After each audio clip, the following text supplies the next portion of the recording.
Mike Neighbors talked about his list of pet peeves. And he gives this list of pet peeves to his players every year. These are the things that I don't like that players do. So it's your job to not do them. But they also compile a list of their pet peeves, things they don't like that coaches do.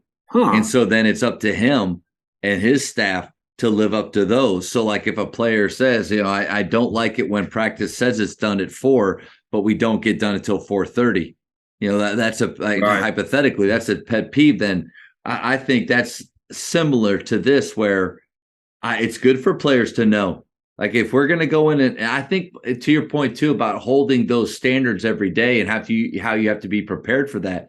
I think if your players know that you go into practice doing that every day, they start to expect it.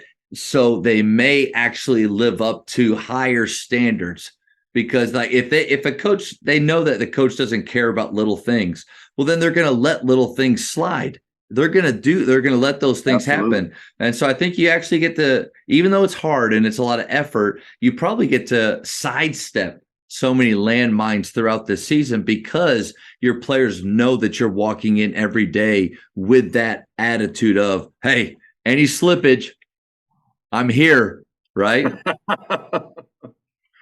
Yeah.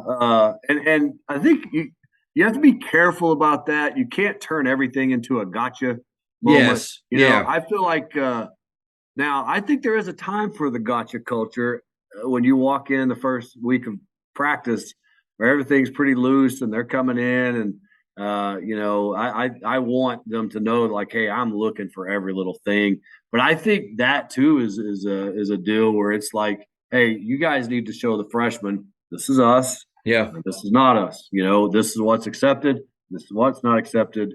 And most freshmen usually don't want to have to run for a senior or something like that. True. A good example of that is too with the standards that we have within our offenses or defenses, basically the concepts. And instead of stopping play every time to explain a concept again and again, make them violations. And the reason I thought about this was PGC. So getting to direct with them for 5 years, we would teach them concepts in the classroom. We'd go over it on the floor. And then when we start to play games, those concepts became our violations. So instead of calling things like fouls and travels and things like that, we would call failure to demonstrate control, which that means you're leaping to pass or you're going off of 1 foot at the wrong time. I think, like to your point, not gotcha, but teaching our culture or concepts through play and putting them in positions where they can show that they've mastered them. Or, in basketball, the worst thing that can happen to you is you get called for a violation and you lose the ball. And so that's just a great way to reinforce those concepts. Because I agree with you. I'm not going into every practice like I can't wait to make you pay. I can't. No. But we hear our standards. I'm going to hold you to those. Tyler Costin, whenever we would talk about our summer sessions, he would always say, guys, listen, don't forget, we are holding their feet to the fire. And it's like that idea of this is intense, this is real, and you're going to be held to high standards. And you nailed it with those 3 things. If you expect it, man, they tend to meet those expectations. Yeah. When I was my first or second year of coaching, I think it was my second year of coaching. I didn't know who I was as a coach. I wanted to be tough, but you're 24 years old, or 25 years old. You're not that tough really. and so you're not a whole lot older than your players. And so, every little thing on the line. And I just came out of practice one day and I was like, God, I would hate playing for me. I just hate it. And so I'll never forget, I was sitting in my living room, the old Texas Coach magazine, and I'm thumbing through there, and there's an article by Charles Bryant when he was coaching, I believe, Hardin Jefferson. Wasn't that where he was at? Mm-hmm. Okay.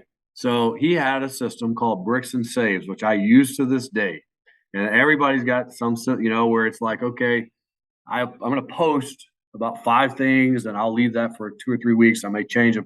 5 things that get you saves, diving on the floor for a loose ball, offensive rebound, whatever. And then, whatever you're really trying to get them to do that they're not doing very well, high hands on your closeout, communication, whatever. And so I was like, this guy is a freaking genius because all I have to do is just keep one manager over there, which you can have that in class, say brick, save, brick, save, brick, save. And then you bring them up in practice.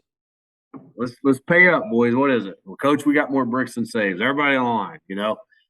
And then today, and so you start doing those things, and your kids start taking ownership. That was an offensive rebound.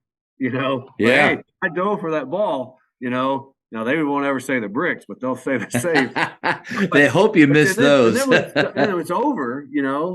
We can celebrate. Yeah. Hey, we had 10 more saves and bricks today. Way to go. And I stopped wasting, but also felt like it gave them something to take ownership. But there was a celebration that could occur too, instead of every little thing. Well, it doesn't matter if I've done this 5 times correct in a row. If he does it wrong, we're all going to run.